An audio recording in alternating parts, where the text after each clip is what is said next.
A long-standing relationship in crisis. The French and German leaders meet as they disagree on the war in Ukraine, defense and energy policies. What sort of fallout could there be if the EU's two biggest economies can't find common ground? This is Inside Story.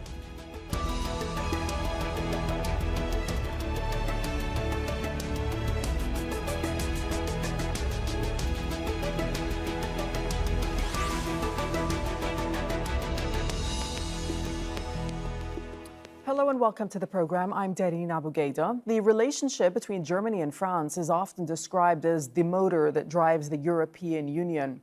The bloc's two biggest economies work closely together to shape policies that affect the rest of the continent, but their alliance is under strain.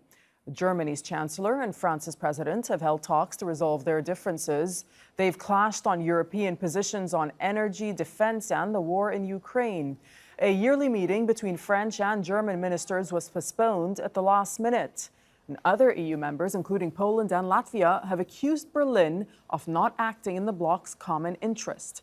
France's leader had this to say at an EU summit in Brussels last week. I think it's not good for a country to isolate itself. And so I think our role is to do everything for European unity and for Germany to be part of it. And so I really hope that we can find these paths of convergence. But we are moving forward and we will continue to do so. We'll bring in our guests in a moment, but first here's Eva Heidbreder reporting from Paris. The meeting is more of an attempt to portray a sense of unity between the two leaders of the EU, French President Emmanuel Macron and the German Chancellor Olaf Scholz. One of the differences is about a cap on energy prices. France has been moving forward towards imposing a cap to try to rein in the soaring prices that have been rattling the economy in the European continent, and Germany has been saying no, we have to wait and opt instead for moving forward as a single voice and try to buy natural gas at a lower price. Germany is putting this $100 billion special fund to modernize its military. The French initially welcomed the move, but then they were frustrated when they saw the Germans announcing that they're going to buy F-35 fighter jets from the Americans and also an anti-missile, anti-air system, basically a combination of German, Israeli and American systems.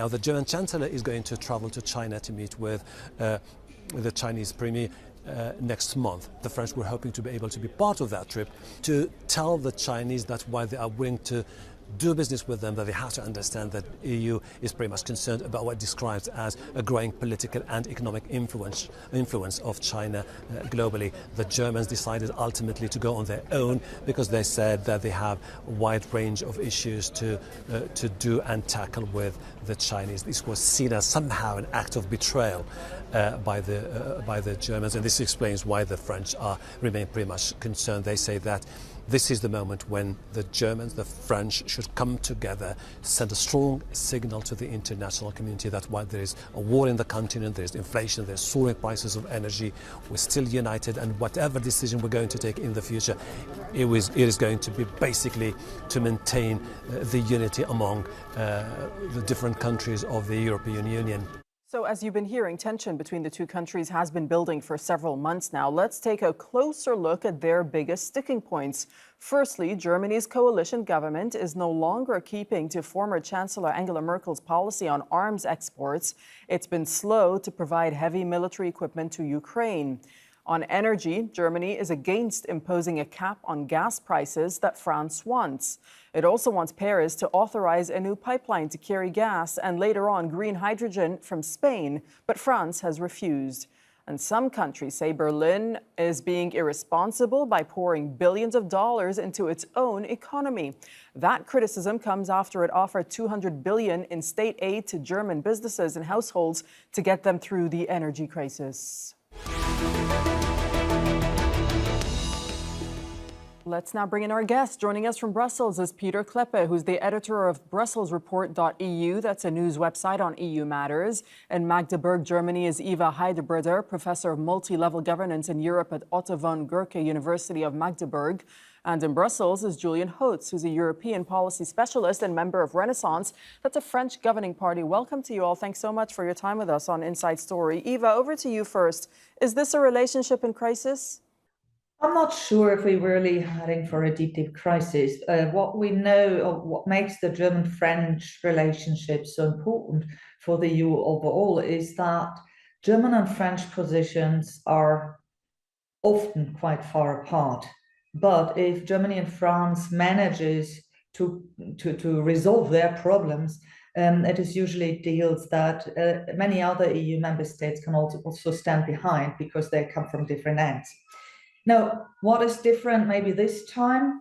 The level of stress and pressure is extremely high, and it works a bit as a catalyst to pre-existing tensions.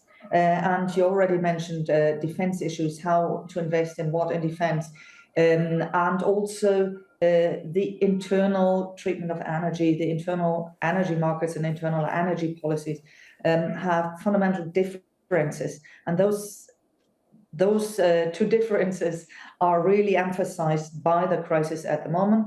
Plus, I think that is a crucial point in all of that.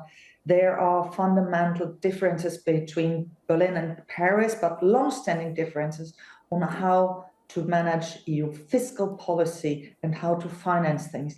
And all these things come together in resolving these problems now. And I wouldn't be too skeptical that these points cannot be overcome, but it's a long way. And it is really exceptional that these ministerial meetings have been cancelled, and it's not going very smoothly. Right. Great part of it to do with that, but I would generally stay positive and say it's hard work. Okay, you've raised a number of issues, and we're certainly going to drill down into some of the reasons the relationship appears to be fractious in just a moment. But first, let me go over to Julian, because one of the leading French newspapers, Julian, in an editorial, described the Franco-German relations as glacial. Is that an assessment you agree with? We need to frame everything in the fact that media outlets are frequently trying to get more viewers, so they tend to maybe hype things up a little bit, especially when it comes to crises like this. But we have to be honest that there is a very serious problem with the Franco-German relationship right now, because not only have we got the German government going solo when it comes to energy policy now and ignoring the ability to work with the French and other EU states, annoying everybody.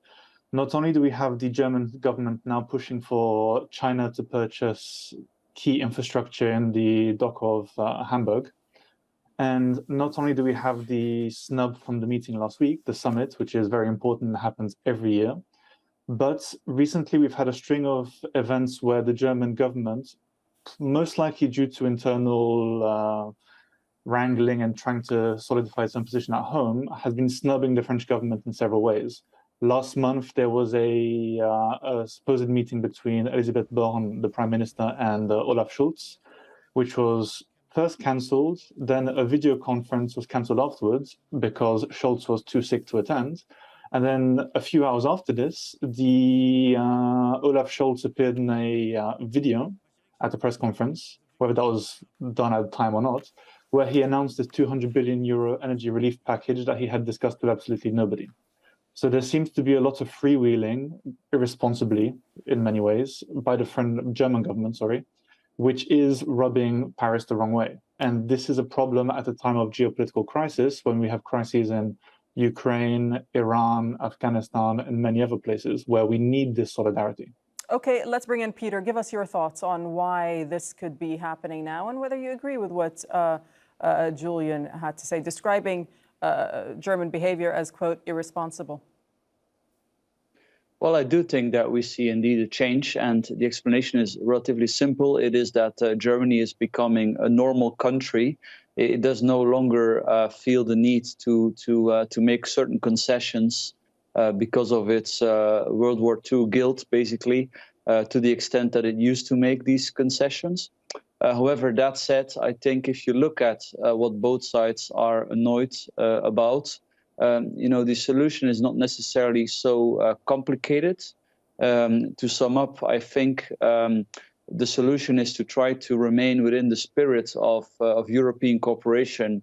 And if you, for example, look at the 200 billion relief package, mass spending by the German government to help its companies, I mean, clearly this is not in line with the single market, with fair competition. So I think the French definitely have a point. On the other hand, when France is asking for price regulation and Germany warning that if you regulate the prices of gas, you may end up with no gas, I think to look at it from the European spirit and the market mechanism, Germany is more on the right side of affairs. Also, when it comes to this gas pipeline that Germany would be keen on between Spain and Germany, probably also France could rethink its opposition. So these differences can definitely be bridged, but it basically entails Germany to understand that it is fine to pursue its own self-interest, but it is in the self-interest of Germany to stick to the original spirit of European cooperation and to the fundamentals of the single market. Okay, let's drill down now into some of the specifics. You've all mentioned them, but I'd like to focus on defense to begin with. So, Eva, the defense strategy, as we've been saying, is one issue. Commentators over in France have said that the way that Berlin has chosen to go down its own way rather than find an accord with Paris, for example, when it comes to buying F-35 fighter jets from the United States. Why would this alarm France, Eva? Well, the big term, which was also central for France's presidency of the rotating EU presidency in the beginning of this year, in the first half, was European sovereignty, to establish defense capacities that give Europe an autonomous, leeway, that based on armies that are not very capable, actually. So the 100 billion in Germany are money to fill gaps. We have been just shifting material from one part to another part of the army to keep different parts operational, but then always ending up with other parts not being operational. And the gaps are big. And this money is not even money that will be a permanent budget. So the German army really needs much, much more money. And in order to overcome these huge gaps immediately, the approach is this time to buy it from the rack, not to develop on that. And this causes a lot of irritation for more sustainable Europe-based defense capacity building on the French side. That is the background. And let me just a lot of this, I think, has to do with internal struggles of the German governing coalition to come to terms with a hype of problems. And that explains a lot. Not only, as Pieter said, that Germany is becoming a normal country, we see it in defense and in other fields in different ways, which also, as Pieter said, takes the German government longer to understand. Right. And so, Julian, that is something that you brought up a moment ago, that this could have something to do with Germany's domestic politics, the differences that we are now witnessing between Germany and France. Julian, but let me ask you about this issue of a cap on gas prices, which Germany is against and France wants. How big is the difference there, and how do you narrow the difference? I mean, like everything, like Pieter just said and like Eva just said, it's going to be a question of actually these countries cooperating. France needs to cooperate with Germany and Germany needs to cooperate with France. But as Eva just reiterated, the German coalition right now is currently in the middle of a conflict internally where the Greens don't want to follow the FDP line doesn't want to work with the SPD's line, and the SPD don't want to listen to the Greens either. So you have an issue, particularly when it comes to nuclear power, and this is impacting the prices. But just to go back to what Eva just said about the defense, It's true that, for example, when he announced the 100 million in defense, I believe I saw analysis that said that half of that was going to be spent on just replenishing rotted munitions for the armaments of the German military. But I don't think that that's the only thing. There's also been a series of issues where Germany decided to end work on the Franco-German Tiger helicopter, which was going to be a key part of both countries' air force and European Air Force. They've cancelled joint Navy patrols.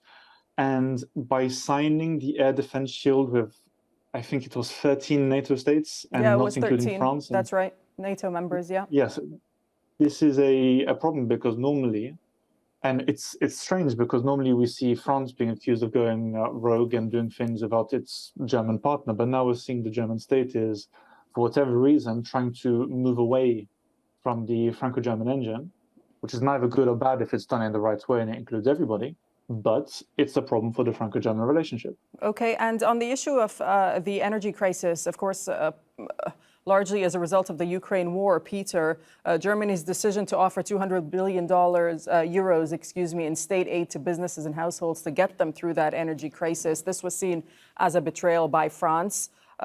Is Germany right to go at this alone, though? No, as I mentioned, I think it's not very hard to see this as a violation of fair competition within the European Union. Subsidies are banned.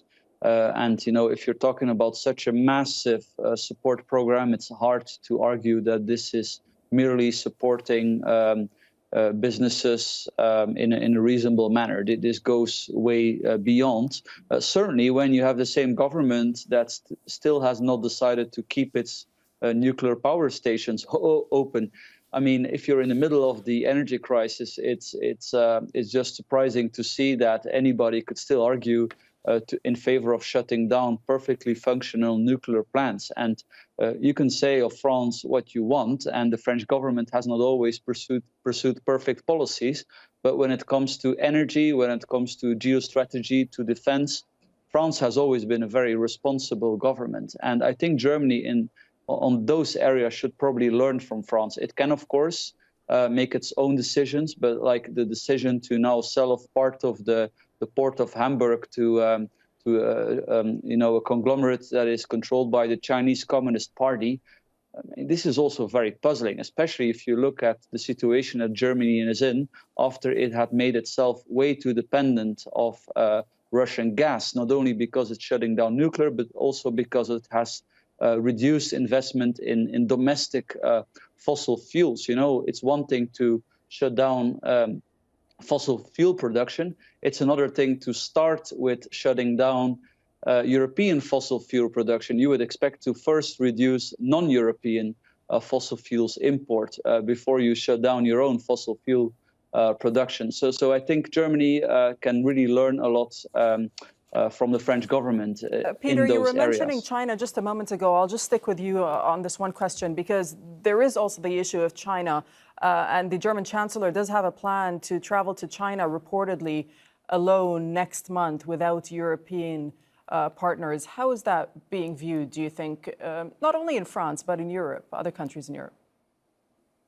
Well, this is, of course, confirming the analysis that after having made itself too dependent on Russia, Germany is repeating the same mistake with China. I mean, I'm personally willing to forgive Germany a little bit on that. I think the relationship with China is simply very, very complex. I mean, do we stop all trade with China? That's not a good idea. Do we become way too dependent on China? That's obviously also not a good idea. So frankly, I think some kind of a middle ground will have to be found. The fact that Germany has now decided to go on its own, well, it could, for example, correct that by organizing yet another mission with other European partners at the later stage. So it's possible to mend this, but to get it right with China, I think it's not easy. Okay, Julian, how will allies be looking at all of this? Will they be rattled by these divisions? Well, I think non-European allies may just believe that this is a speed bump and that things will get back on track, and we'll be hoping that things do get back on track because, I mean, on military matters, we need to be coordinated. On energy matters, we definitely need to be coordinated, as it reduces our possibility of being blackmailed by rogue states like the Russian state. But just to go back to the point on China very quickly, this is becoming a problem because across the EU, a lot of states are asking themselves, why on earth is Germany going on its own to China to meet Xi Jinping, as if they're rushing to be the first person to go and see the new leader in China. When, for example, when the European Commission was making trips to China, they obviously did a big effort to get everybody involved. When France was organizing trips to go to China to visit, they brought along European leaders as well. And Germany seems to be bucking this trend purely because of, I mean, I'm not sure if Eva or Peter will agree with me, but pure self-interest. They're trying to position themselves rather than positioning the European Union. Okay, let me bring in Eva at this point. Let me bring in Eva on this point, and not just particularly on China, Eva, but if we can, just for the sake of time, if we can talk about moving forward, how does trust begin to get repaired between the two leaders of France and Germany? And looking ahead also, Eva, do you think this is going to be lead to some sort of redefinition or a reset of Franco-German relations? Well, first, I think Germany won't be able to solve any of those problems, not in energy, not in defense, and international relations without a strong European element. And I think energy has been a national policy. There's high pressure on it, and we are at the beginning of a very hard negotiation and process. And we're coming from very different sides. Germany set on the natural gas card to get a green transition. This won't work anymore. And it's there, and all the points about nuclear energy that have been said. Germany has a long history of getting out of nuclear energy and back in. The national price of getting back in is extremely high, and it's complicated. China is a big issue in Germany. This deal with a port, it is a government intervention, and it's Scholz personally who has been pushed by 6 ministers who are against selling, and strong opposition to reduce the share that China is buying to 25% so that they don't have a blocking minority there. And there's other European ports that have sold parts of it, big ports. So on all these issues, we need EU coordination. Okay, so do Germany and France then, Eva, have the political will to reassure their European allies that they still are the driving force behind the EU? I'm not sure if that is the immediate signal and that will work, but I'm quite positive there will be, as Peter said, learning and understanding that without the cooperation it won't work. And maybe it's still a bit too early for Germany to say we will do it through a EU budget, but I don't see for resolving certain issues a way around it. Okay, let me bring in Peter. Final word to you, Peter. We have about a minute left on the program. Are European allies going to be reassured in any way going forward? Well, when you're talking about, repairing the relationship, I think we just need to go back to the original spirit of European cooperation. And one of the things France is pushing for together with Italy is extra European debt. I mean, I don't think that's a solution now. You typically see that this undermines unity. Transfers cause big tensions and discussions. So I would definitely avoid that now. Julian, final word to you. How do you see this playing out? I mean, I think like a lot of the issues that encountered the Franco-German pair, particularly when it was Merkel and Sarkozy or Chirac, I believe, or even Hollande, there are going to be some tough points. There are going to be difficulties, and we got it easy a bit with the Macron's relationship with Merkel and Olaf Scholz to this point. But I think that, like with all the other predecessors, these two will come to an agreement, even if it comes through pressure through the parliamentary or the ministers or other actors, because these states understand the importance of European unity, of European cooperation, and this is something that has made the Franco-German couple so powerful and so influential. So I think we will see a resolution, but the problem is, how long will that take?